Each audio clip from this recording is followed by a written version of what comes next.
बिहार में मतदान खत्म और अब महाराष्ट्र की सियासत में गर्मी बढ़ गई है। बीएमसी चुनाव की हलचल तेज हो चुकी है और बीजेपी ने मुंबई में संगठनात्मक फेरबदल कर साफ कर दिया है कि अब उसका फोकस सीधे सत्ता के नगर दरबार यानी बृहन्मुंबई महानगर पालिका पर है। मुंबई की सियासत में कौन किसके साथ, कौन किससे अलग, आइए पूरी तस्वीर दिखाते हैं। दर्शकों, आपको बता दें कि बिहार चुनाव के शोर के बीच अब बीजेपी की नजर मुंबई पर है। बीएमसी यानी एशिया की सबसे अमीर नगर पालिका का चुनाव आने वाला है और बीजेपी ने तैयारी मोड ऑन कर दिया है। मुंबई में बीजेपी ने बड़ा संगठनात्मक फेरबदल करते हुए 4 नए महासचिवों की नियुक्ति की है। राजेश शिरवाडकर, गणेश खापरकर, आचार्य पवन त्रिपाठी और श्वेता पारुलेकर। ये नियुक्तियां मुंबई बीजेपी अध्यक्ष और विधायक अमित साटम ने की है ताकि पार्टी चुनाव से पहले संगठन को बूथ स्तर तक मजबूत कर सके। ऐसे में दर्शकों, अब सवाल ये है बीएमसी चुनाव कब होंगे और किस किस पार्टी की क्या चाल है। बता दें कि अगले साल जनवरी 2026 के आसपास होने वाले इन चुनाव से पहले महाराष्ट्र के राजनीति में नई जोड़ घटाव की कवायद शुरू हो चुकी है। माना जा रहा है कि बीएमसी चुनाव जनवरी 2026 में हो सकते हैं। इस बार तस्वीर दिलचस्प है। एक और महायुति यानी बीजेपी, एकनाथ शिंदे की शिवसेना और अजित पवार की एनसीपी मिलकर मैदान में उतरने की तैयारी में है। वहीं दूसरी ओर विपक्षी खेमे में रणनीति उलझी नजर आ रही है। महाविकास आघाड़ी यानी एमयूए, उद्धव ठाकरे की शिवसेना, शरद पवार की एनसीपी और कांग्रेस एकजुट नहीं दिख रहे हैं। कांग्रेस ने तो साफ कर दिया है कि वो अकेले चुनाव मैदान में उतरने की तैयारी कर रही है। यानी दर्शकों, कांग्रेस का अकेले लड़ने का ऐलान एमयूए में दरार की नई निशानी है। पार्टी सूत्रों का कहना है कि कांग्रेस को बीएमसी में 30-35 सीटें मिल सकती है और वो इस बार अपने दम पर प्रदर्शन सुधारना चाहती है। उधर उद्धव ठाकरे और राज ठाकरे के साथ आने की चर्चाएं भी तेज है। सूत्र बताते हैं दोनों ठाकरे बंधु इस बार एक साझा रणनीति बना सकते हैं ताकि शिवसेना की विरासत मुंबई में फिर से दिखे। लेकिन शरद पवार की स्थिति अब भी स्पष्ट नहीं है। ना वे उद्धव के साथ पूरी तरह है, ना महायुति के साथ जुड़ने को तैयार। यानी मुंबई की सियासत अब कई ध्रुवों में बट रही है। महायुति का फॉर्मूला क्लियर है, बीजेपी, शिंदे प्लस अजित पवार। मगर विपक्ष में समीकरण बन भी रहे हैं और टूट भी रहे हैं। ऐसे में दर्शकों, बीजेपी के लिए बीएमसी चुनाव किसी प्रतिष्ठा से कम नहीं है। पिछले 2 दशकों से शिवसेना के कब्जे में रही मुंबई महानगर पालिका को बीजेपी अब अपने बूथ प्रबंधन, संगठन और जनसंपर्क के दम पर जीतना चाहती है। अमित साटम का संगठनात्मक बदलाव उसी मिशन का हिस्सा है। नए महासचिवों को जिम्मेदारी दी गई है कि हर वार्ड में बीजेपी का जनाधार और डिजिटल आउटरीच दोनों मजबूत करे। तो दर्शकों, बीएमसी चुनाव की सियासत सिर्फ वार्डों की नहीं, ये मुंबई की शहरी सत्ता की जंग है। एक तरफ बीजेपी पूरी ताकत झोंक रही है, दूसरी तरफ विपक्ष अपने नए पुराने रिश्ते जोड़ने की कोशिश में है। ऐसे में दर्शकों, 2026 का मुंबई चुनाव यह तय करेगा कि माया नगरी का दिल किसके साथ है, विकास की राजनीति या गठबंधनों की गणित के साथ। ऐसे में मुंबई की सियासत में अब बड़ी हलचल शुरू हो चुकी है। बीजेपी का मिशन बीएमसी और विपक्ष के अंदर समीकरणों का मिशन सेटिंग। देखना होगा 2026 की शुरुआत में कौन करेगा मुंबई पर राजनीतिक राज। तो दर्शकों, फिलहाल इस खबर में इतना ही। देश और दुनिया की बाकी और खबरें जानने के लिए जुड़े रहिए हमारे चैनल MDR न्यूज के साथ। धन्यवाद। मुंबई में होने वाले बीएमसी चुनाव से ठीक पहले सियासत में बड़ा उलटफेर। महायुति से लड़ रही विपक्षी पार्टियों के बीच अब एक नया समीकरण तैयार हो गया है। शरद पवार की पार्टी ने उद्धव ठाकरे और राज ठाकरे दोनों के साथ आने का फैसला ले लिया है, लेकिन इसी फैसले ने कांग्रेस खेमे में मतभेद की नई लकीर खींच दी है। सवाल ये है कि क्या एमयूए टूट रहा है या नया महागठजोड़ आकार ले रहा है। तो दर्शकों, आइए आपके लिए लेकर आते हैं मुंबई नगर चुनाव की राजनीति में सबसे बड़ा मोड़। दर्शकों, आपको बता दें कि मुंबई भारत की आर्थिक राजधानी और बीएमसी चुनाव जहां राजनीति की हर चाल राष्ट्रीय असर छोड़ती है। इसी चुनाव से ठीक पहले विपक्षी खेमे में एक ऐसा फैसला आया है जिसने पूरे समीकरण बदल कर रख दिया है। एनसीपी शरद पवार गुट ने तय कर लिया है कि वह इस बार बीएमसी चुनाव में उद्धव ठाकरे और राज ठाकरे दोनों के साथ जाएगी। यानी एक तरफ शिवसेना यूबीटी, दूसरी तरफ मनसे और बीच में शरद पवार। एक नया तिकोना गठजोड़ तैयार। लेकिन इस फैसले की सबसे बड़ी चोट कांग्रेस के घर के भीतर महसूस की जा रही है। दरअसल कांग्रेस ने कुछ ही दिन पहले शरद पवार से मुलाकात की थी। संदेश साफ था, अगर महाविकास आघाड़ी को मजबूत रखना है तो तो मनसे को गठबंधन से बाहर रखना होगा, क्योंकि कांग्रेस का तर्क था राज ठाकरे और कांग्रेस की विचारधाराएं एक दूसरे के ठीक उलट है। लेकिन दर्शकों, हकीकत ये कि शरद पवार के नेताओं ने राज ठाकरे और उद्धव ठाकरे दोनों का हाथ थामने का फैसला कर लिया। एनसीपी नेताओं का कहना है कि बीजेपी को हराना है तो सभी को साथ आना चाहिए, पुराने मतभेद भूलकर आगे बढ़ने का समय है। ऐसे में दर्शकों, शरद पवार का यह कदम सीधा मैसेज देता है बीजेपी को पछाड़ने के लिए हर तरफ का वोट एकजुट करना जरूरी है। लेकिन यह रणनीति अब महाविकास आघाड़ी के भीतर गर्मी पैदा कर रही है। कांग्रेस के दो बड़े चेहरे, दो बिल्कुल अलग राय। एक तरफ महाराष्ट्र कांग्रेस के कद्दावर नेता विजय वडेट्टीवार खुलकर कह चुके हैं कि शरद पवार की राय सही है, प्रतिस्पर्धा बीजेपी से है, इसलिए सबको एक होना चाहिए। यानी वडेट्टीवार मनसे को साथ लेने से पूरी तरह इनकार नहीं कर रहे हैं। उनका कहना है कि बीजेपी को रोकना है तो विकल्प खुले रखने होंगे, सभी को साथ आना चाहिए, ये हमारी राय है। लेकिन दर्शकों, दूसरी तरफ मुंबई कांग्रेस अध्यक्ष वर्षा गायकवाड़, उन्होंने इस संभावना पर ताला लगा दिया है। उनका कहना है कि मुंबई कांग्रेस ने फैसला ले लिया है, जो पार्टियां पहले कांग्रेस के खिलाफ खड़ी रही है उनके साथ चुनावी तालमेल बिल्कुल संभव नहीं। उनका ये भी कहना है कि हम लड़ने और टकराने वाली पार्टियों के साथ गठबंधन नहीं करेंगे, हमारे लिए वैचारिक स्पष्टता जरूरी है। यानी दर्शकों, कांग्रेस के भीतर ही दो आवाजें, एक व्यवहारिक राजनीति का रास्ता, दूसरी आदर्श और विचारधारा की दीवार। इसी बीच राज ठाकरे की मनसे ने भी यह साफ कर दिया है कि वह महाविकास आघाड़ी के आधिकारिक हिस्से नहीं है, लेकिन सीटों का बंटवारा, चुनावी रणनीति और बीजेपी को रोकने का एजेंडा, इन सब में मनसे शामिल रहेगी या नहीं, यह बड़ा सवाल बन गया है। दर्शकों, जानकारी दी कि बीएमसी चुनाव सिर्फ राजनीतिक समीकरण का नहीं, मुंबई के स्थानीय मुद्दे, सड़कों, हेल्थ फंड्स, ट्रांसपेरेंसी, इनका भी चुनाव है। और यही वजह है कि हर पार्टी अपनी ताकत के हिसाब से ही सही पार्टनर ढूंढ रही है। ऐसे में दर्शकों, क्या शरद पवार का मास्टर स्ट्रोक विपक्ष को बड़ा बना देगा या कांग्रेस का अंतर्विरोध महाविकास आघाड़ी को भीतर ही भीतर कमजोर कर देगा? क्या मनसे का साथ वोट जोड़ देगा या हिंदुत्व वोटों में उल्टा कटाव करेगा? मुंबई का सबसे प्रतिष्ठित चुनाव अब बहुत दिलचस्प मोड़ पर है। ऐसे में दर्शकों, तो शरद पवार ने खेल का रुख बदल दिया है। कांग्रेस अभी भी दुविधा में है और मनसे अपनी शर्तों पर चलना चाहती है। बीएमसी के मैदान में किसका गठजोड़ टिकेगा और किसका ढह जाएगा, ये अगले कुछ दिनों में साफ हो जाएगा। फिलहाल एक बात तो तय है कि मुंबई में चुनावी तापमान पूरी तरह चढ़ चुका है। तो दर्शकों, फिलहाल इस खबर में इतना ही। देश और दुनिया की बाकी और खबरें जानने के लिए जुड़े रहिए हमारे चैनल MDR न्यूज के साथ। धन्यवाद। महाराष्ट्र की राजनीति में एक बार फिर माहौल गर्म है और वजह है राज ठाकरे। मुंबई में होने वाले बीएमसी चुनाव से ठीक पहले राज ने मराठी मतदाताओं को ऐसा अलर्ट कर दिया है जिसने राजनीतिक गलियारों में हलचल तेज कर दी है। राज ठाकरे ने साफ कहा है कि अगर मराठी लोग सतर्क नहीं रहे तो आने वाला बीएमसी चुनाव मराठी मानुष का आखिरी चुनाव साबित हो सकता है। ऐसे में दर्शकों, क्या है उनके बयान का राजनीतिक संकेत और क्यों बार बार उठ रहा है वोटर लिस्ट में गड़बड़ी का मुद्दा?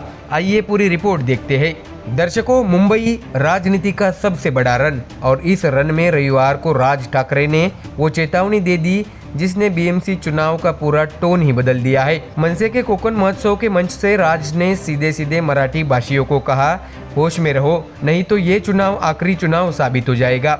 राज ठाकरे ने यह भी कहा है कि अपनी सतर्कता कायम रखिए वरना नुकसान निश्चित है। अगर आप सतर्क नहीं रहे तो आने वाला बीएमसी चुनाव मराठी मानुष का आखिरी चुनाव होगा। ऐसे में दर्शकों, राज ठाकरे का ये बयान सिर्फ एक चेतावनी नहीं, ये चुनावी मौसम की सबसे बड़ी राजनीतिक रणनीति भी माना जा रहा है। बीएमसी देश की सबसे अमीर नगर निकाय, जिसका नियंत्रण सिर्फ मुंबई की राजनीति ही नहीं बल्कि महाराष्ट्र की सत्ता के समीकरण भी तय करता है।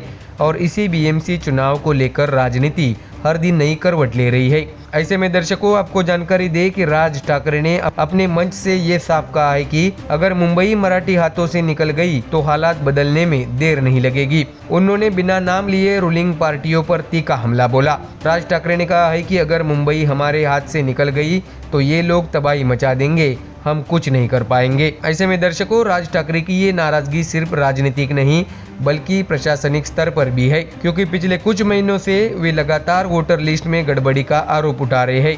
कुछ दिन पहले विपक्षी दलों ने इसी मुद्दे पर एक संयुक्त मार्च निकाला था और उस मार्च में राज ठाकरे भी शामिल हुए थे। यानी अब मतदाता सूची बीएमसी चुनाव का सबसे बड़ा मुद्दा बन चुका है। ऐसे में राज ठाकरे का आरोप है कि वोटर लिस्ट में भारी विसंगतियां है, कई नाम हटे हुए, कई नाम दोहराए हुए और कई ऐसे नाम जो असल में अस्तित्व में ही नहीं। इसी को लेकर राज ठाकरे ने रविवार को मराठी वोटरों से सीधे अपील की कि बेपरवाह मत रहो, वोटर लिस्ट चेक करो, अपने आसपास नजर रखो, वोटर असली है या नकली ये देखना जरूरी है। पॉलिटिक्स जिस तरह चल रही है उसी माहौल में मतदाता सूची पर नजर रखना बेहद जरूरी है। ऐसे में दर्शकों, दरअसल महाराष्ट्र में इन दिनों लोकल बॉडी इलेक्शन जारी है। नगर परिषद और नगर पंचायत चुनाव के बाद अब अगला बड़ा चुनाव है मुंबई महानगर पालिका।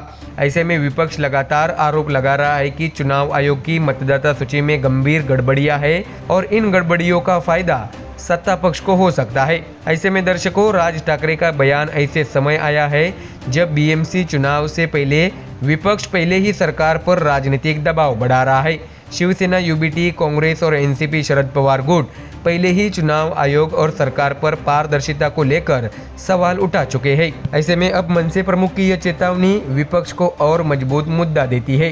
राज ठाकरे के बयान के कई मतलब निकाले जा रहे हैं कि क्या यह मराठी वोटरों को एकजुट करने की रणनीति है या फिर ये चुनावी समय से पहले मनसे का पावर शॉट है या फिर महाराष्ट्र की राजनीति में आगामी गठबंधन समीकरणों की झलक। राज ठाकरे चुनावी मौसम में अक्सर अपनी शैली से माहौल सेट करते हैं, लेकिन इस बार का बयान असामान्य रूप से तीखा और चेतावनी भरा है। ऐसे में आखिरकार बीएमसी चुनाव सिर्फ सीटों की लड़ाई नहीं, ये मुंबई की पहचान और मराठी राजनीतिक आधार का मसला भी है और इसी वजह से हर पार्टी, हर नेता इस चुनाव को प्रतिष्ठा की लड़ाई बताकर मैदान में उतर रही है। राज ठाकरे की चेतावनी के बाद अब बीजेपी, शिवसेना शिंदे गुट, एनसीपी अजित गुट और एमवी है सभी पार्टियों के रिएक्शन का इंतजार है। तो दर्शकों, राज ठाकरे के इस बयान से चुनावी हवा में नई हलचल पैदा कर दी है। क्या वाकई मतदाता सूची में गड़बड़ी है और क्या इस चेतावनी का असर मराठी वोटरों पर पड़ेगा? इन सवालों के जवाब आने वाले दिनों में और साफ होंगे।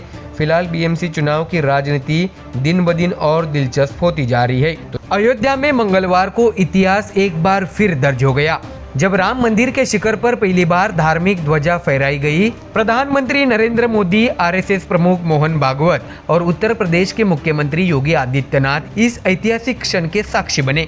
लेकिन जैसे ही मंदिर के शिखर पर भगवा लहराया, राजनीति ने भी अपना रंग दिखा दिया। उद्धव ठाकरे गुट ने मोदी सरकार पर भगवा की मार्केटिंग का आरोप लगाया है। पूरा मामला क्या है, आइए दर्शकों देखते हैं इस रिपोर्ट में। दर्शकों, आपको जानकारी दे कि अयोध्या, जहां सदियों की प्रतीक्षा आज एक नई ऊंचाई पर पहुंची। राम मंदिर के 161 फीट ऊंचे शिखर पर ठीक 11:50 अभिजीत मुहूर्त में पीएम नरेंद्र मोदी ने केसरिया धर्म ध्वजा फहराई और पूरा परिसर जय श्री राम के उद्घोष से गूंज उठा। यह वो क्षण था जिसे प्रधानमंत्री ने सदियों के जख्म भरने और संकल्प पूरा होने का पल बताया। एक क्लिक से बटन दबाते ही 2 किलो वजन की केसरिया ध्वजा शिखर पर लहराने लगी और पीएम नरेंद्र मोदी भावुक होकर हाथ जोड़ते दिखे। तो वही दर्शकों, इससे पहले प्रधानमंत्री ने राम दरबार में विशेष पूजा की, राम लला के दर्शन किए और मंदिर परिसर में सबसे पहले सप्तऋषि मंदिर में पूजा संपन्न की। प्राण प्रतिष्ठा के 673 दिन बाद मंदिर अब अपने संपूर्ण स्वरूप में नजर आया और ध्वजारोहण के साथ उसके शिखर ने भी नई पहचान पाली। लेकिन दर्शकों, धार्मिक आस्था के इस बड़े आयोजन पर राजनीति का रंग भी चढ़ गया। उद्धव ठाकरे गुट ने भगवा ध्वजा को लेकर मोदी सरकार पर तीखा हमला बोला है। शिवसेना यूबीटी नेता अंबादास दानवे ने कहा है कि श्री राम मंदिर पर भगवा लहराना स्वाभिमान की बात है, ये कोई नई बात नहीं, लेकिन जिस तरह भगवा की मार्केटिंग की जा रही है वो गलत है। प्रभु श्री राम का इस्तेमाल वोट के लिए नहीं होना चाहिए। इसके साथ ही अंबादास दानवे ने यह भी कहा है कि हिंदुस्तान के हर मंदिर पर भगवा लहराता है, ये परंपरा है, लेकिन केंद्र सरकार इसे चुनावी मुद्दा बना रही है। इसके साथ ही उन्होंने मुख्यमंत्री देवेंद्र फडणवीस पर भी निशाना साधा। कहा कि राम का नाम लेने से पहले नेताओं को अपने वादे याद करने चाहिए। दानवे ने यह भी कहा है कि हमसे पूछेंगे कि हम राम भक्त है या नहीं, पहले जनता से किए वादे निभाए किसानों की कर्जमाफी का क्या हुआ, राम के प्रति झूठा प्यार दिखाना सही नहीं, ऐसा भी अंबादास दानवे ने कहा है। ऐसे में दर्शकों, शिवसेना यूबीटी नेता का ये बयान सीधे बीजेपी पर हमला माना जा रहा है, खासकर क्योंकि उत्तर प्रदेश और महाराष्ट्र दोनों जगह चुनावी हलचल तेज है और राम मंदिर राजनीति के केंद्र में है। बिहार, बंगाल, महाराष्ट्र हर जगह बीजेपी राम मंदिर के मुद्दे को अपनी बड़ी उपलब्धि बता रही है, लेकिन उद्धव गुट इसे चुनावी हथियार करार दे रहा है। तो वही दर्शकों, इधर अयोध्या में माहौल बिल्कुल अलग था। ध्वजा फहराने के बाद मंदिर परिसर में भक्तों की आंखों में खुशी और भक्ति साफ दिखी। प्रधानमंत्री नरेंद्र मोदी ने कहा है कि 500 साल पुराना संकल्प आज पूरा हुआ है। रामलला का भव्य मंदिर लोगों की आस्था और भारतीय संस्कृति का प्रतीक बनेगा। आरएसएस प्रमुख मोहन भागवत और सीएम योगी भी इस ऐतिहासिक क्षण में मौजूद रहे। ऐसे में दर्शकों, धार्मिक आस्था एकजुट करती है, लेकिन राजनीति अक्सर उसे अपने अंदाज में रंगती है। राम मंदिर के शिखर पर लहराई ध्वजा ने भले ही अयोध्या को भक्ति के रंग में रंग दिया, लेकिन महाराष्ट्र की राजनीति में इससे नई बहस छिड़ गई है। राम मंदिर का ये भव्य स्वरूप अब पूरे विश्व का ध्यान केंद्रित कर रहा है। धर्म ध्वजा लहरा चुकी है, भक्ति का नया अध्याय शुरू हो चुका है। अब देखना होगा कि इस अध्याय की राजनीति किस दिशा में जाती है और भगवा की बहस किस मोड़ पर खत्म होती है। ऐसे में राम मंदिर का शिखर इतिहास बन गया, लेकिन इस इतिहास की गूंज सियासत तक पहुंच चुकी है। तो नमस्कार दर्शकों, बिहार की राजनीति आज फिर गर्मा गई है। पूर्व मुख्यमंत्री और आरजेडी नेता राबड़ी देवी को उनका पुराना सरकारी आवास खाली करने का नोटिस दिया गया है और इसके बाद सियासी तूफान उठ खड़ा हुआ है। रोहिणी आचार्य से लेकर आरजेडी तक सबने इस फैसले को राजनीतिक प्रतिशोध करार दिया है।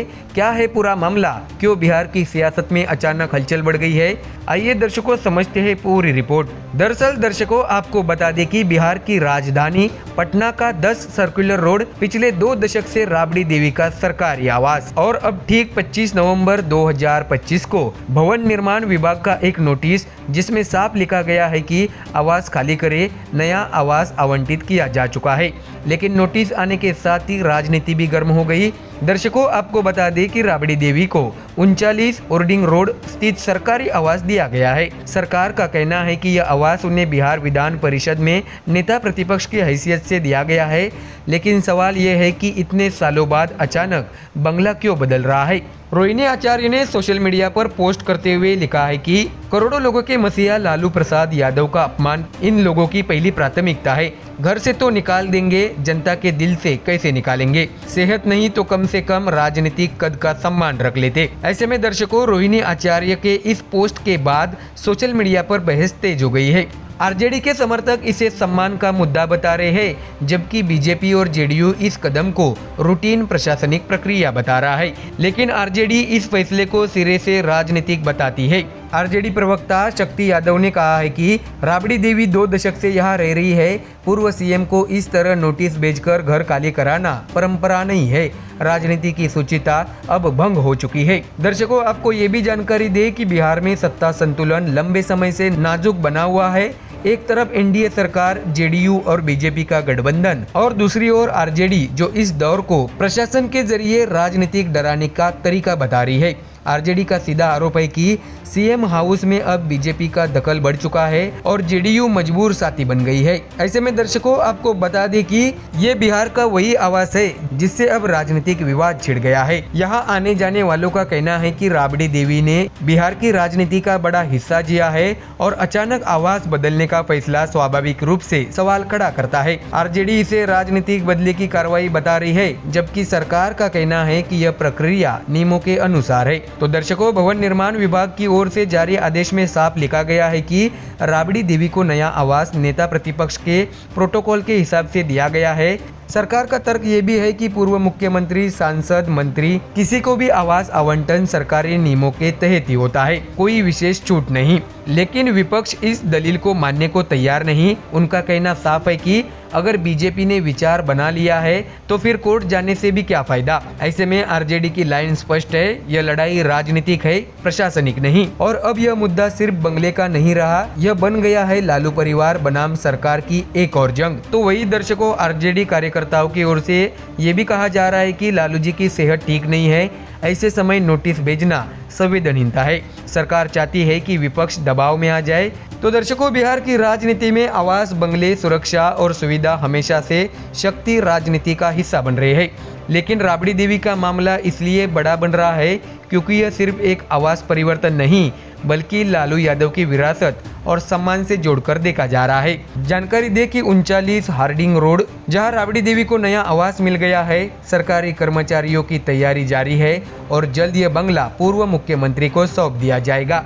लेकिन सवाल ये नहीं कि राबड़ी देवी कहाँ रहेगी, सवाल ये है कि इस आवास बदलाव के पीछे कितनी राजनीति दबी हुई है। एक तरफ प्रशासन का दावा, नियमों के मुताबिक सब कुछ, तो वही दूसरी ओर विपक्ष का आरोप है कि सम्मान का अपमान और राजनीतिक बदले की कार्रवाई। ऐसे में अब यह मामला घर का कम और राजनीतिक संदेश का अधिक बन चुका है। हर पक्ष अपनी जमीन पर खड़ा है और बिहार में सियासी पारा फिर चढ़ चुका है। ऐसे में क्या यह मामला सिर्फ आवास परिवर्तन का है या इसके पीछे छिपी है एक बड़ी राजनीतिक चाल? फिलहाल दोनों पक्ष आमने सामने हैं और आने वाले दिनों में यह विवाद और तेज हो सकता है। तो दर्शकों, फिलहाल इस खबर में इतना ही। देश और दुनिया की बाकी और खबरें जानने के लिए जुड़े रहिए हमारे चैनल MDR न्यूज के साथ। धन्यवाद। मुंबई महानगर पालिका चुनाव जैसे जैसे नजदीक आ रहे हैं, महाविकास आघाड़ी के भीतर राजनीतिक हलचल भी उतनी ही तेज होती जा रही है। शिवसेना UBT ने बुधवार को अपने मुखपत्र सामना में कांग्रेस पर तीखे सवाल उठाते हुए साफ कहा है कि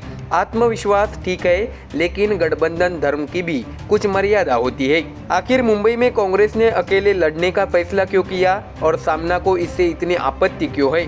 हमारी ये खास रिपोर्ट देखिए। दर्शकों, बता दें कि मुंबई महानगर पालिका चुनाव की उल्टी गिनती शुरू होते ही महाविकास आघाड़ी के 3 बड़े स्तंभ शिवसेना UBT, कांग्रेस और NCP शरद पवार गुट एक बार फिर राजनीतिक खींचतान के केंद्र में आ गए हैं। लेकिन इस बार विवाद की वजह है कांग्रेस का वो ऐलान जिसमें उसने साफ कहा मुंबई BMC चुनाव अपने दम पर यानी स्वबल पर लड़ेगी। तो वही शिवसेना UBT ने इसे अपना राजनीतिक स्वैग बताने की जगह एक तरह का ओवर कॉन्फिडेंस करार दे डाला है। ऐसे में दर्शकों, सामना के संपादकीय में तीखा सवाल उठा है कि बिहार में करारी हार के बाद भी कांग्रेस का यह आत्मविश्वास आया कहां से? शिवसेना UBT का कहना है कि बिहार में न शिवसेना थी न मनसे, फिर वहां कांग्रेस को ऐसी हार क्यों मिली?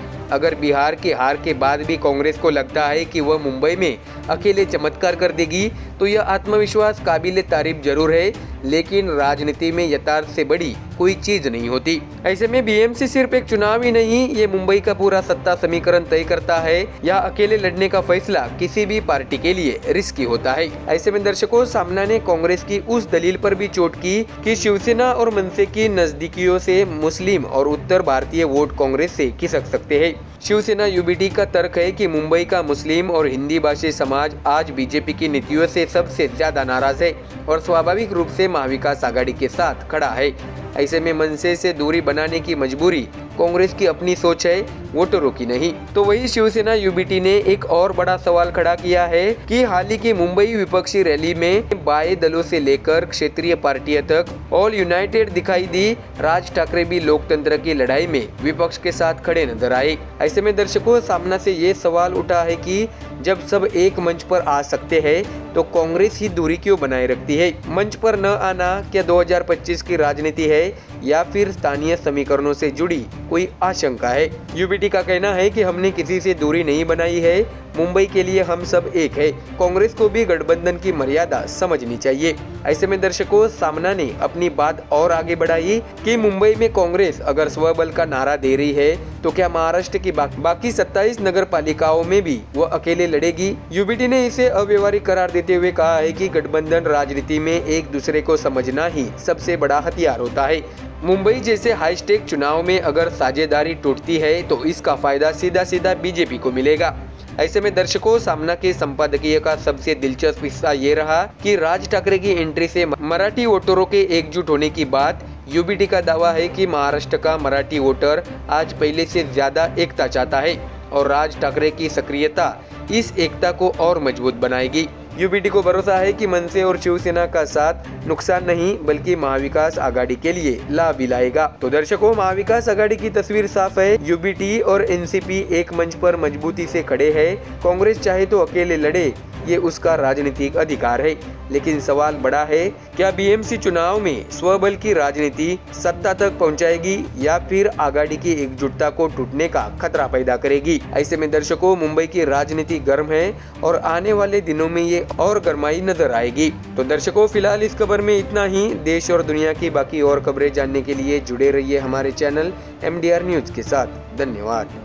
महाराष्ट्र में बीएमसी और स्थानीय निकाय चुनाव की उल्टी गिनती शुरू हो चुकी है और इसी के साथ सत्तारूढ़ महायुति के भीतर खींचतान खुलकर सतह पर आ गई है। बीजेपी ने साफ संकेत दे दिया है कि नवाब मलिक को चुनावी प्रभावी बनाकर एनसीपी आएगी तो मुंबई में गठबंधन संभव नहीं। ऐसे में दर्शकों, आखिर इतनी तल्खी क्यों? बीजेपी किस बात पर अड़ी है और एनसीपी अजित पवार गुट क्या संदेश देना चाहती है? देखिए हमारा ये स्पेशल रिपोर्ट पैकेज इसी राजनीतिक टकराव की पूरी कहानी बताता है। दर्शकों, आपको जानकारी दे कि महाराष्ट्र की सत्ता संभाल रही महायुति चुनावी मैदान में उतरने से पहले ही महाविवाद का सामना कर रही है। बीजेपी ने साफ शब्दों में कह दिया है कि नवाब मलिक की मौजूदगी में मुंबई में किसी भी तरह की सीट बंटवारे की बातचीत संभव ही नहीं। बीजेपी के नेता आशीष शेलार ने बताया है कि ये विरोध किसी व्यक्ति से नहीं, आरोपों की गंभीरता से है। बीजेपी किसी ऐसे नेता के साथ नहीं खड़ी हो सकती जिन पर मनी लॉन्ड्रिंग और अंडरवर्ल्ड से संबंध जैसे आरोप हो। ऐसे में बीजेपी का साफ रुख है। बीजेपी अपनी लाइन बिल्कुल स्पष्ट कर चुकी है, सिद्धांतों से समझौता नहीं होगा। पार्टी को आशंका है कि नवाब मलिक के साथ एक मंच पर दिखना उसके कोर वोट बैंक को नुकसान पहुंचा सकता है। बीजेपी नेता आशीष शेलार के बयान के बाद पार्टी नेतृत्व ने भी यह संदेश दिया है कि जब तक मलिक चुनाव प्रभारी है कोई गठबंधन चर्चा नहीं होगी। तो वही दूसरी तरफ देखें तो एनसीपी अजित पवार गुट बिल्कुल अलग स्वर में है। एनसीपी के वरिष्ठ नेता प्रफुल्ल पटेल कह रहे हैं कि नवाब मलिक पर दोष सिद्ध नहीं हुआ है और जिम्मेदारियां देना पार्टी का आंतरिक फैसला है। उनके मुताबिक महायुति एकजुट है, कोई फूट नहीं है। इसके साथ ही प्रफुल्ल पटेल ने यह भी कहा है कि नवाब मलिक पार्टी के वरिष्ठ सहयोगी है, उन पर कोर्ट ने कोई दोष तय नहीं किया है। गठबंधन पूरी तरह एकजुट है। ऐसे में दर्शकों, नवाब मलिक और बीजेपी के बीच तनाव कोई आज की कहानी नहीं। साल 2014 के बाद विपक्ष में रहते हुए मलिक ने लगातार बीजेपी सरकार पर तेज और आक्रामक हमले किए थे। ऐसे में मोड़ आया 2021 का, जब मलिक ने एनसीपी अधिकारी समीर वानखेड़े और केंद्र पर गंभीर आरोप लगाए। यही वो समय था जब ईडी ने उन्हें कुर्ला लैंड डील समेत कई वित्तीय आरोपों में गिरफ्तार किया। तब से बीजेपी का रुख और भी सख्त होता चला गया। ऐसे में दर्शकों, जानने वाली बात यह है कि आखिर इस विवाद के मुख्य कारण क्या है। बता दें कि दाऊद इब्राहिम गैंग से जुड़े होने के आरोप, कुर्ला जमीन सौदे में अनियमितता, बीजेपी और केंद्र पर मलिक के आक्रामक बयान, महायुति का हिस्सा बनकर चुनाव मैदान में वापसी और बीजेपी का अपने पुराने आरोपों से पीछे हटने से इनकार। ऐसे में राजनीतिक विश्लेषक मानते हैं कि बीजेपी के लिए नवाब मलिक को एकदम से स्वीकार करना आसान नहीं है। पार्टी वर्षों से उन्हें दाऊद का आदमी, भ्रष्ट और राष्ट्र विरोधी ताकतों का समर्थक जैसे आरोपों के साथ जोड़ती रही है। ऐसे में चुनाव मंच पर साथ दिखना बीजेपी की पूरी नैरेटिव पॉलिटिक्स को कमजोर कर सकता है। लेकिन राजनीति हमेशा सिद्धांतों से नहीं, परिस्थितियों से चलती है और विश्लेषकों का कहना है कि अगर चुनाव बाद महायुति को मलिक की सीट की जरूरत हुई तो बीजेपी का रुख नरम पड़ सकता है। ऐसे में दर्शकों, आपको बता दें कि आखिर ये नवाब मलिक है कौन। नवाब मलिक, जो मुंबई की मुस्लिम वोट बैंक राजनीति का एक मजबूत और प्रभावी चेहरा, राज्य के पूर्व अल्पसंख्यक कार्य एवं कौशल्य विकास मंत्री, 2 दशक से ज्यादा का राजनीतिक अनुभव, तेज भाषण शैली, तीखे हमले और विवादों के केंद्र में रहने वाली उनकी छवि। 2022 में ईडी के केस के बाद अजित पवार गुट ने उनका साथ नहीं छोड़ा और यही कारण है कि आज मलिक गुट की राजनीति का अहम हिस्सा है। ऐसे में दर्शकों, तो बीएमसी चुनाव से पहले महायुति में ये मलिक फैक्टर सिर्फ चुनावी रणनीति नहीं बल्कि राजनीतिक संवेदनशीलता का मुद्दा भी बन चुका है। गठबंधन टिकेगा या टूटेगा, ये चुनावी समीकरण तय करेंगे और महाराष्ट्र की राजनीति में अगला मोड़ भी यही से गुजरता दिख रहा है। तो दर्शकों, फिलहाल इस खबर में इतना ही। देश और दुनिया की बाकी और खबरें जानने के लिए जुड़े रहिए हमारे चैनल MDR न्यूज के साथ। धन्यवाद। महाराष्ट्र की सियासत में एक बार फिर पालघर लिंचिंग की गूंज तेज हो गई है। 2020 के इस बहुचर्चित मामले के आरोपी काशीनाथ चौधरी के बीजेपी में शामिल होने के बाद राज्य की राजनीति में भूचाल आ गया है। शिवसेना यूबीटी प्रमुख उद्धव ठाकरे ने सीधा मुख्यमंत्री देवेंद्र फडणवीस और डिप्टी सीएम एकनाथ शिंदे पर निशाना साधा है और हमला इतना तीखा किया है कि राजनीतिक तापमान अचानक बढ़ गया है। तो दर्शकों, आइए सीधे चलते हैं हमारी रिपोर्ट की ओर। दर्शकों, बता दें कि महाराष्ट्र की राजनीति में ठंडक जैसा कुछ नहीं है और अगर बात उद्धव ठाकरे की हो तो माहौल कब गर्म हो जाए कहना मुश्किल है। लेकिन इस बार आग उस मुद्दे पर लगी है जिसे बीजेपी ने खुद ही अपने दौर में बड़ा बनाया था, पालघर लिंचिंग। बता दें कि 2020 में साधुओं की हत्या के इस दर्दनाक घटना के एक आरोपी काशीनाथ चौधरी के बीजेपी में शामिल होते ही उद्धव ठाकरे भड़क उठे हैं। मुंबई में पार्टी कार्यकर्ताओं को संबोधित करते हुए उन्होंने सवाल दागा कि जब मैं मुख्यमंत्री था तब हमें हिंदुत्व विरोधी बताया गया, आज वही काशीनाथ चौधरी बीजेपी में शामिल हो रहा है। अगर वह दोषी था तो पार्टी में क्यों लिया और अगर निर्दोष था तो जेल में क्यों डाला गया।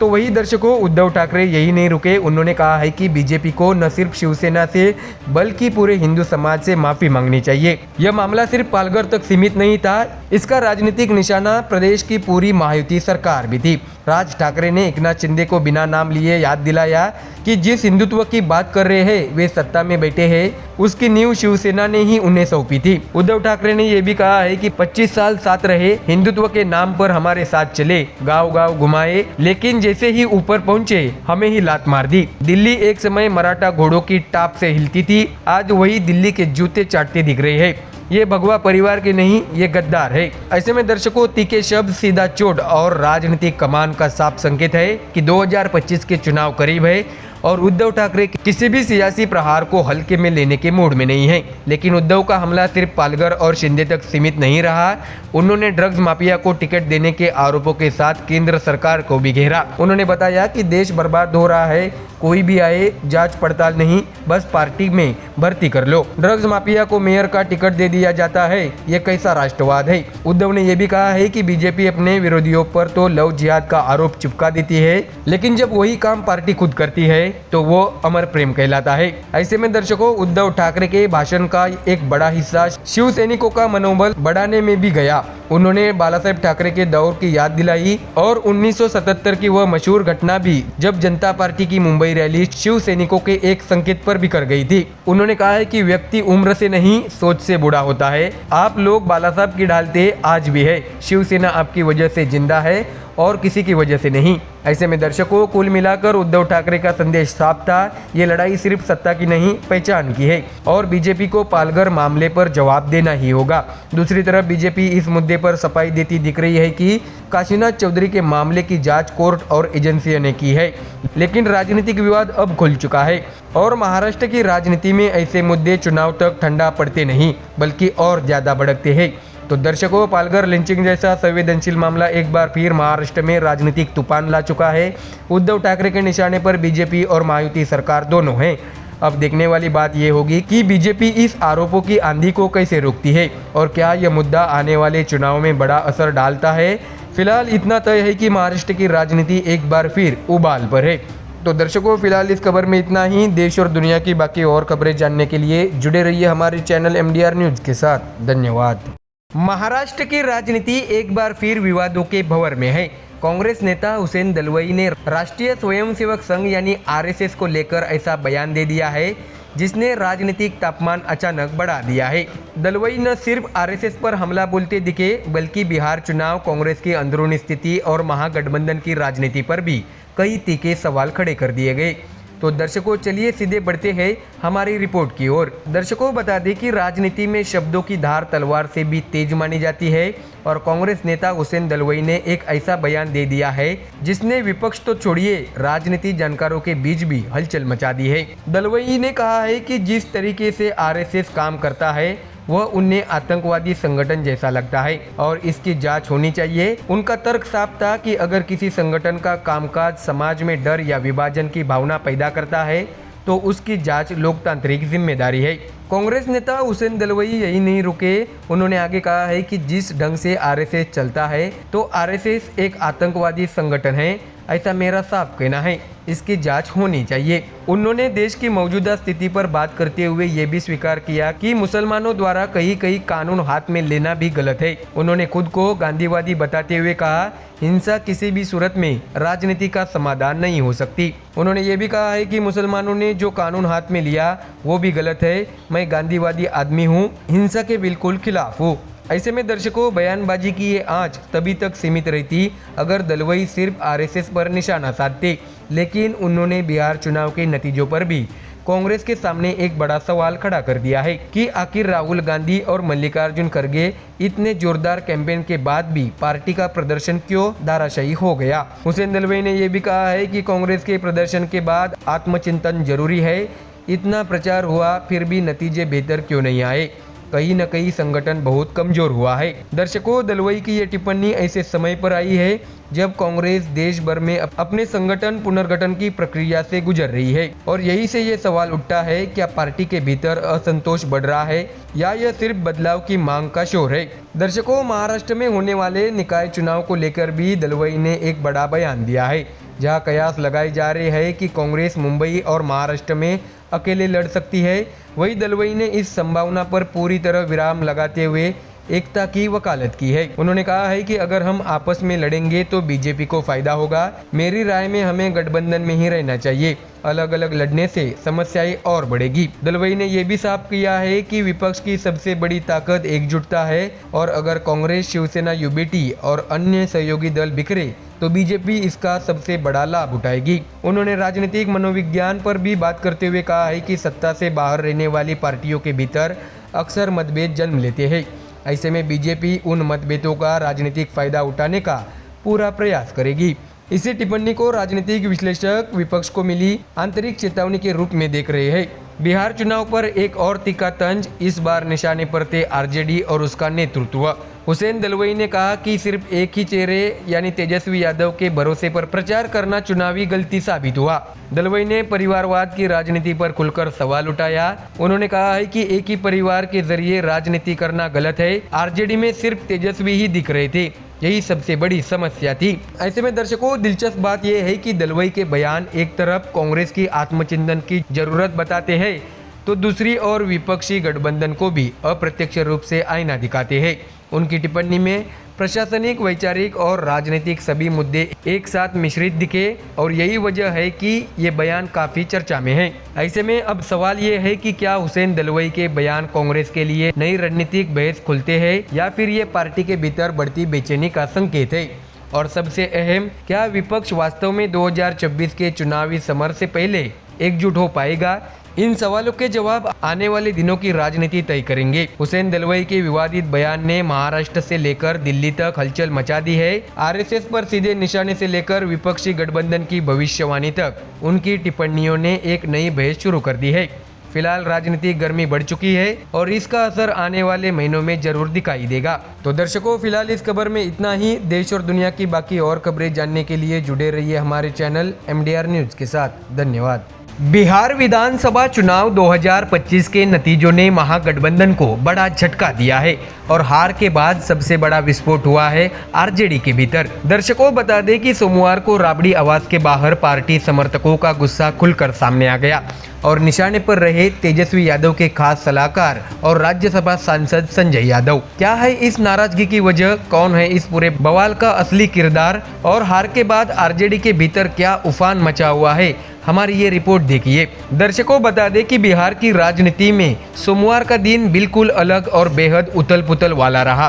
राबड़ी देवी के सरकारी आवास के बाहर जुटी ये भीड़ सिर्फ नाराज नहीं बल्कि फट चुकी है और इस फटने का सीधा निशाना आरजेडी के बेहद करीबी तेजस्वी के रणनीतिकार, सलाहकार और राज्यसभा सांसद संजय यादव बने। बता दें कि भीड़ के गले से एक ही आवाज, संजय यादव मुर्दाबाद, बिहार छोड़ो, हरियाणा वापस जाओ। और दर्शकों, इस गुस्से की वजह भी उतनी ही साफ है। 2025 की चुनावी लड़ाई में आरजेडी सिर्फ 25 सीटों पर सिमट गई, जबकि 2020 में पार्टी थी 75 सीटों पर। उस वक्त राज्य की सबसे बड़ी पार्टी बनकर उभरी थी।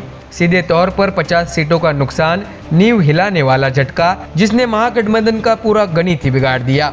ऐसे में हमारी हार के जिम्मेदार सिर्फ एक आदमी है, संजय यादव। बिहार की राजनीति को हरियाणा से चलाने की कोशिश होगी तो यही होगा। दर्शकों, हार का दुख तो था ही, लेकिन उससे बड़ा था चुभन का सवाल। क्या गलतियों का बोझ किसी एक रणनीतिकार के सिर पर डाल दिया गया या वाकई लालू परिवार के भीतर ही पहले से चल रही खींचतान अब सड़क पर फूट पड़ी। बता दें कि राबड़ी आवास के ठीक बाहर से खबर आई, जहां कई घंटे से समर्थक नारेबाजी कर रहे थे। दिलचस्प बात यह है कि ये गुस्सा सिर्फ हार का नहीं बल्कि संजय यादव की पार्टी में बढ़ती इनसाइडर पावर से जुड़ा बताया जा रहा है। सोमवार के विरोध ने साफ कर दिया है कि आरजेडी के अंदर एक बड़ा उबाल है जो शायद आने वाले दिनों में और बढ़ सकता है। ऐसे में दर्शकों, दरअसल ठीक इसी बवाल से पहले तेजस्वी यादव के आवास पर चुनावी हार की समीक्षा बैठक हुई। इस बैठक में लालू यादव, राबड़ी देवी, मीसा भारती, संजय यादव और कोर टीम के कई नेता भी मौजूद थे। यही तेजस्वी यादव को विधायक दल का नेता चुना गया, लेकिन बैठक खत्म होते ही स्थिति बदल गई और आवास के बाहर खड़ा समर्थकों का हुजूम सीधे नाम लेकर संजय यादव पर फट पड़ा। दर्शकों, बता दें कि 2020 में पार्टी सबसे बड़ी बनकर आई थी, इतनी बड़ी हार कैसे हो गई? यह रणनीति की गलती है और इसके लिए जिम्मेदार संजय यादव है। तो वही दिलचस्प बात यह है कि विरोध सिर्फ समर्थकों तक सीमित नहीं, लालू परिवार के अंदर भी संजय यादव को लेकर नाराजगी कोई छिपी बात नहीं है। तेज प्रताप यादव उन्हें पहले ही जयचंद कह चुके हैं। रोहिणी आचार्य ने भी बिना नाम लिए कहा था, जो चाणक्य बना था, हार की जिम्मेदारी उसी को लेनी चाहिए। ऐसे में दर्शकों, ये सिर्फ चुनावी हार नहीं, यह नेतृत्व और सलाहकार मंडली पर उठे सवाल है। आरजेडी को अब ये तय करना होगा कि दोषारोपण में उलझना है या अगले 5 साल की रणनीति तय करनी है। ऐसे में दिन ढलते ढलते समर्थकों का गुस्सा शांत तो हुआ, लेकिन जो सवाल खड़े हुए हैं वे लंबे समय तक पार्टी का पीछा नहीं छोड़ने वाले। एक तरफ नेतृत्व परिवर्तन की मांग तो दूसरी तरफ रणनीति की समीक्षा। आरजेडी के सामने अब सबसे बड़ी चुनौती है भीतर की खाई को पाटना। ऐसे में दर्शकों, आरजेडी के लिए ये सिर्फ एक चुनावी झटका नहीं बल्कि संगठनात्मक संकट का संकेत है।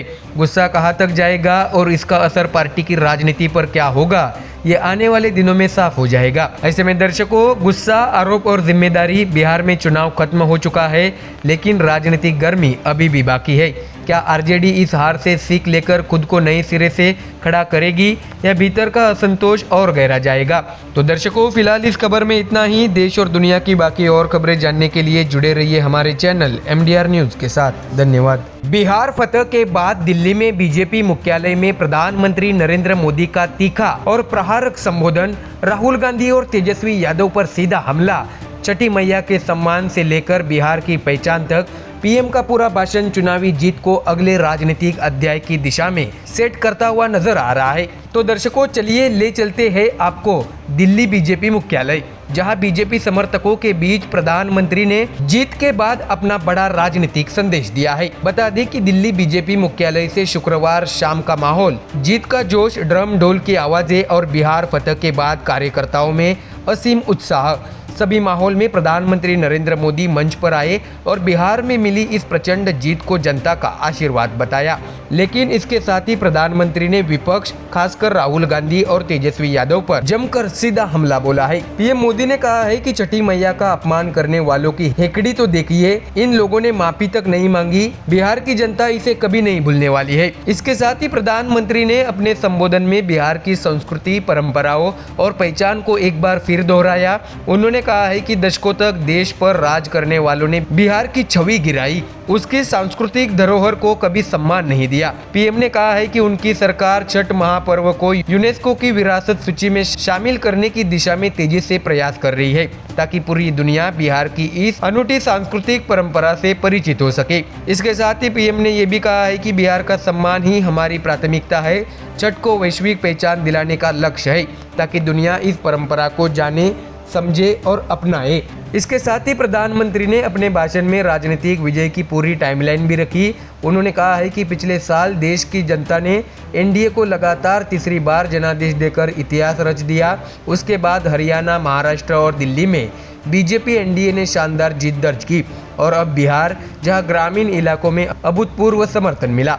उन्होंने कहा है कि हरियाणा, महाराष्ट्र और दिल्ली की तरह बिहार ने भी हमें भारी बहुमत दिया। ये राष्ट्र के विश्वास और लोगों के आशीर्वाद का परिणाम है। प्रधानमंत्री ने अपने संबोधन का एक महत्वपूर्ण हिस्सा बिहार की चुनावी प्रक्रिया को समर्पित किया। उन्होंने कहा है कि बिहार में कभी चुनाव का मतलब होता था पुनर्मतदान, लाठियां, बूथ कैप्चरिंग और हिंसा। उन्होंने याद दिलाया कि 1995 में 1500 से अधिक बूथों पर दोबारा मतदान हुआ था, लेकिन इस बार दोनों चरणों की वोटिंग में एक भी बूथ पर रीपोल की जरूरत नहीं पड़ी, जिसे उन्होंने जंगल राज के अंत और सुधरे हुए सिस्टम का परिणाम बताया। मोदी ने यह भी कहा है कि इस बार बिहार के चुनाव में एक भी जगह पुनर्मतदान नहीं हुआ। ये बदलाव जंगल राज खत्म होने के बाद आया है।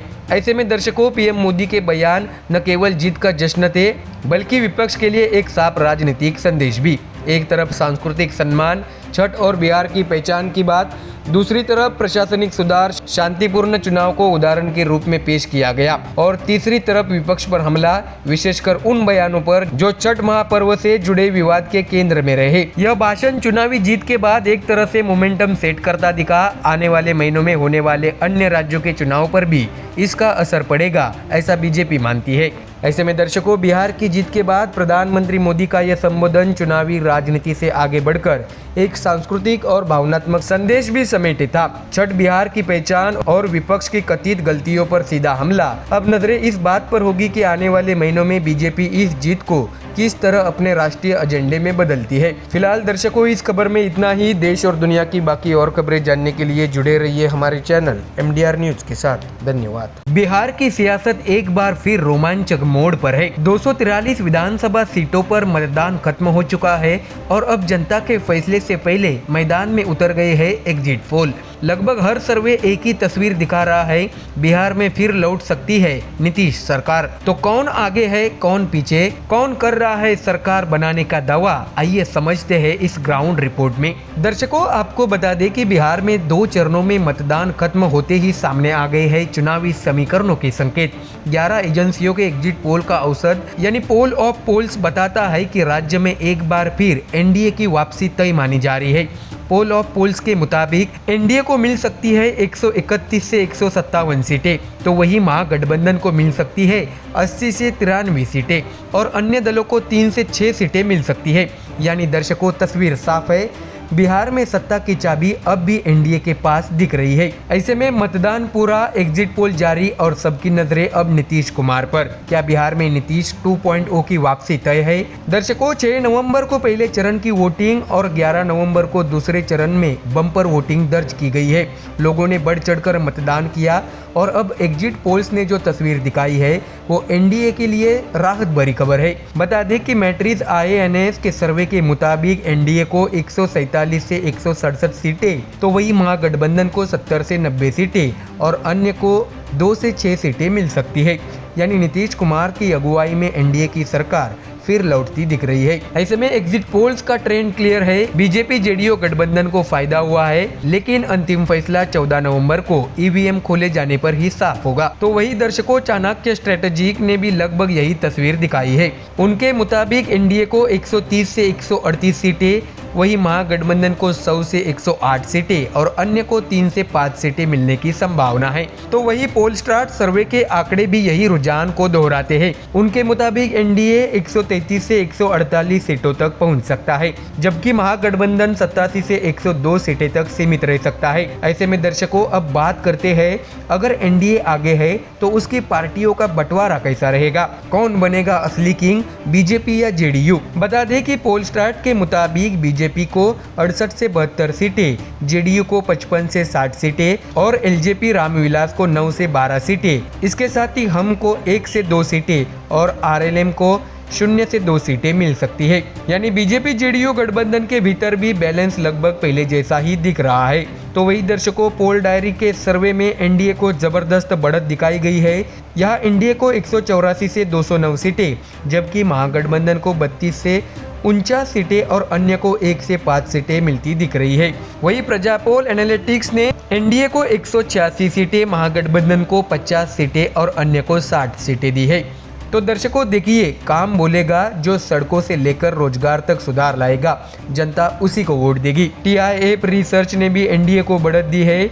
उनके मुताबिक एनडीए 145 से 163 सीटों, महागठबंधन 76 से 95 सीटों और अन्य को 3 से 6 सीटों तक दिखाया गया है। इसके साथ ही जेवीसी पोल के मुताबिक एनडीए 135 से 150 सीटों तक जा सकता है, जबकि महागठबंधन 88 से 103 सीटों के बीच रह सकता है। दर्शकों, समझने वाली बात यह है कि हर कहानी में एक ट्विस्ट तो जरूर होता है और बिहार के इस चुनावी रन में वो ट्विस्ट दिखा है जर्नो मिरर के सर्वे में। दर्शकों बता दें कि जर्नो मिरर ही एक ऐसा एग्जिट पोल है जिसने तस्वीर उलट दी है।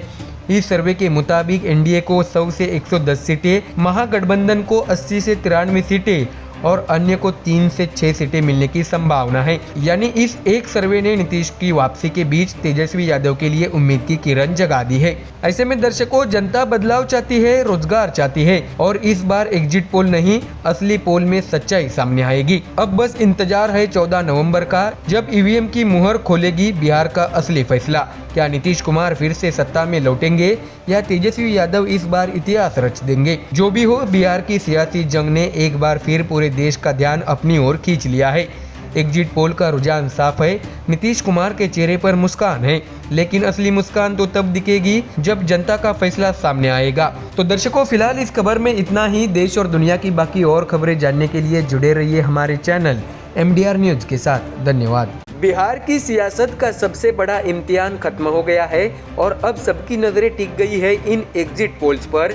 243 सीटों का फैसला तो ईवीएम में कैद है, लेकिन एग्जिट पोल का ट्रेंड साफ कह रहा है बिहार में एक बार फिर एनडीए की वापसी तय नजर आ रही है। दर्शकों, देखिए हमारी ये खास रिपोर्ट, जहां हम आपको बताएंगे किसकी चली किसकी नहीं और कौन बनेगा बिहार का किंग मेकर। नमस्कार दर्शकों, आप देख रहे हैं MDR न्यूज। बिहार में 2 चरणों में 243 सीटों पर वोटिंग पूरी हो चुकी है।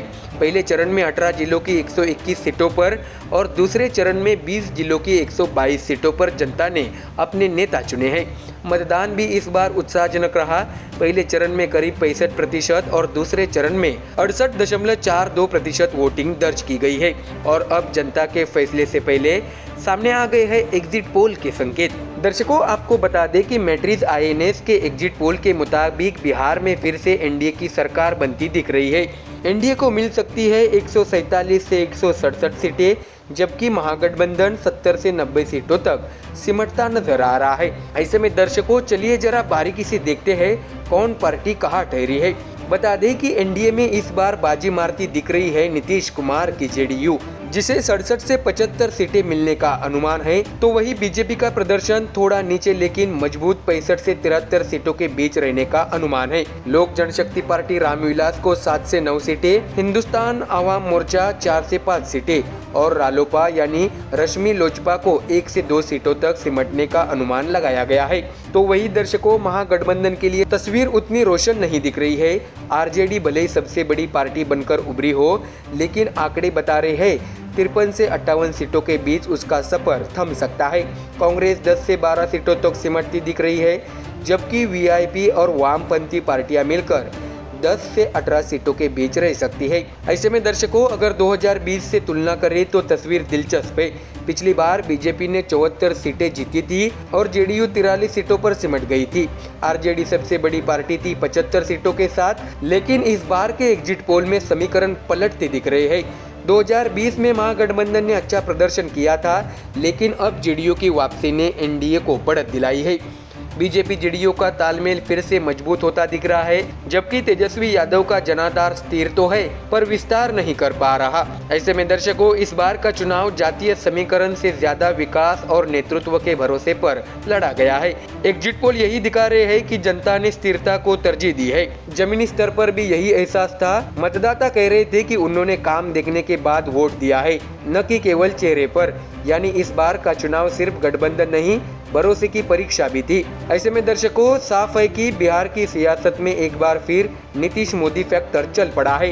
122 के जादुई आंकड़े को पार करने के लिए एनडीए के पास आरामदायक बढ़त नजर आ रही है, लेकिन आखिरी फैसला 14 नवंबर को आने वाले नतीजे ही सुनाएंगे। ऐसे में दर्शकों, बस अब इंतजार है ईवीएम की उस गिनती का जो तय करेगी कि बिहार में फिर नीतीश का तिलिस्म कायम रहेगा या तेजस्वी यादव कोई नया इतिहास लिखेंगे। फिलहाल एग्जिट पोल कहता है बिहार में एनडीए की वापसी तय है, बस मुहर बाकी है। तो दर्शकों, फिलहाल इस खबर में इतना ही। देश और दुनिया की बाकी और खबरें जानने के लिए जुड़े रहिए हमारे चैनल MDR न्यूज के साथ। धन्यवाद। दर्शकों, मुंबई में बृहन्मुंबई महानगर पालिका चुनाव का बिगुल बजने वाला है और इससे पहले महाराष्ट्र की राजनीति में एक बड़ा उलटफेर देखने लगा है। ठाकरे बनाम ठाकरे की सियासत अब ठाकरे के साथ ठाकरे में बदल सकती है, लेकिन इस नई दोस्ती से सबसे ज्यादा परेशान है महाविकास आघाड़ी की तीसरी सहयोगी कांग्रेस। क्या उद्धव और राज ठाकरे की नजदीकी एमयूए की दूरी बढ़ा देगी? क्या बीएमसी चुनाव से पहले ही विपक्षी गठबंधन बिखर जाएगा? दर्शकों, पूरी खबर देखिए इस रिपोर्ट में। जानकारी दे कि मुंबई की सड़कों पर एक बार फिर चुनावी पोस्टरों की बाढ़ है। नारों की गूंज है और दावों का दौर है। बृहन्मुंबई महानगर पालिका चुनाव की तैयारी जोरों पर है और इसी बीच ठाकरे ब्रदर्स की दोस्ती ने सियासी तापमान बढ़ा दिया है। कहा जा रहा है कि राज ठाकरे और उद्धव ठाकरे इस बार मिलकर मैदान में उतर सकते हैं। दोनों की एकजुटता का मतलब है मराठी वोट बैंक में सीधा झटका बीजेपी और शिवसेना शिंदे गुट को। लेकिन ये समीकरण जितने दिलचस्प है उतने ही उलझे हुए भी है। दर्शकों, आपको जानकारी दे कि महाविकास आघाड़ी यानी एमवीए में कांग्रेस, शिवसेना, उद्धव गुट और एनसीपी शरद पवार गुट शामिल है। लेकिन ठाकरे ब्रदर्स की संभावित जोड़ी ने कांग्रेस को नाराज कर दिया है। कांग्रेस के वरिष्ठ नेता विजय वडेट्टीवार ने साफ कह दिया है कांग्रेस अब बीएमसी चुनाव अपने दम पर लड़ेगी। दर्शकों, आपको बता दें कि कांग्रेस नेता विजय वडेट्टीवार ने यह भी कहा है कि मुंबई दुनिया की सबसे बड़ी महानगर पालिका है। हमारे स्थानीय नेताओं ने फैसला लिया है कि कांग्रेस स्वतंत्र रूप से चुनाव लड़ेगी, किसी के लिए सीट छोड़ने का सवाल ही नहीं उठता। ऐसे में दर्शकों, वडेट्टीवार का यह बयान सिर्फ एक चुनावी रणनीति नहीं बल्कि महाविकास आघाड़ी के भीतर दरार का इशारा है। कांग्रेस मानती है कि शिवसेना और मनसे का गठबंधन उसके लिए वोट बैंक को नुकसान पहुंचा सकता है और यही वजह है कि कांग्रेस अब बीएमसी की जंग में अकेले चलो के मूड में है। हालांकि दर्शकों, बड़ा सवाल ये है कि क्या उद्धव ठाकरे सच में राज ठाकरे के साथ आने का जोखिम लेंगे, क्योंकि मनसे की पहचान हमेशा शिवसेना विरोधी राजनीति से जुड़ी रही है। अगर दोनों साथ आए तो ये महाराष्ट्र की सियासत का सबसे चौंकाने वाला गठबंधन होगा। राज ठाकरे की पार्टी मनसे लंबे वक्त से मुंबई में मराठी अस्मिता की राजनीति कर रही है, वही उद्धव ठाकरे की शिवसेना अब हिंदुत्व और मराठी मानुष के बीच बैलेंस साधने की कोशिश में है। ऐसे में राज और उद्धव अगर एकजुट होते हैं तो मराठी वोटों का बड़ा हिस्सा एक छत के नीचे आ सकता है, लेकिन इसके साथ ही कांग्रेस और एनसीपी की भूमिका कमजोर पड़ सकती है। ऐसे में दर्शकों, कांग्रेस नेता विजय वडेट्टीवार ने कहा है कि अगर उद्धव ठाकरे मनसे के साथ गठबंधन करते हैं और शरद पवार का कोई प्रस्ताव आता है तो हम उस पर विचार करेंगे, लेकिन फिलहाल हमने तय किया है कि कांग्रेस अकेली लड़ेगी। ऐसे में दर्शकों, वडेट्टीवार ने भले ही शरद पवार के साथ दरवाजे खुले रखे हो, लेकिन दर्शकों, कांग्रेस के इस स्टैंड से साफ होता है कि एमवीए में अब एकता नहीं अविश्वास बढ़ रहा है। ऐसे में मुंबई महानगर पालिका पर लंबे वक्त से शिवसेना का कब्जा रहा है, लेकिन अब बीएमसी की कुर्सी ही महाराष्ट्र की सियासत की दिशा तय करेगी। तो तस्वीर साफ है, एक तरफ ठाकरे ब्रदर्स के साथ आने की कोशिश, दूसरी तरफ कांग्रेस का सोलो फैसला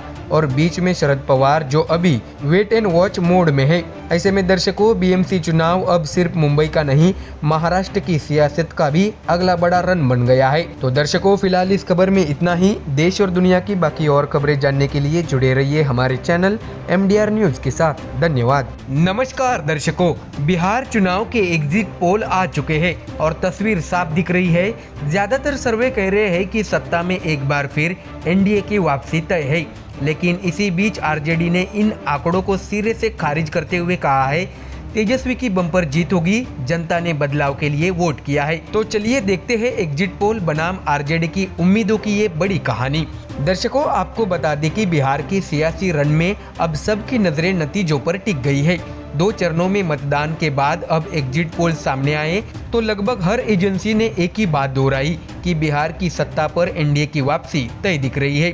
कई सर्वे एजेंसियों के मुताबिक एनडीए को मिल सकती है 147 से 167 सीटें, जबकि महागठबंधन सिमट सकता है 70 से 90 सीटों के बीच। ऐसे में सर्वे के नतीजे सामने आते ही एनडीए खेमे में उत्साह साफ झलकने लगा, लेकिन दूसरी ओर आरजेडी ने इन आंकड़ों पर सवाल उठाए और एक बार फिर जनता की जीत का दावा किया। दर्शकों, बता दें कि आरजेडी प्रवक्ता मृत्युंजय तिवारी ने कहा है कि एग्जिट पोल पहले भी गलत साबित हुए हैं, इस बार भी होंगे।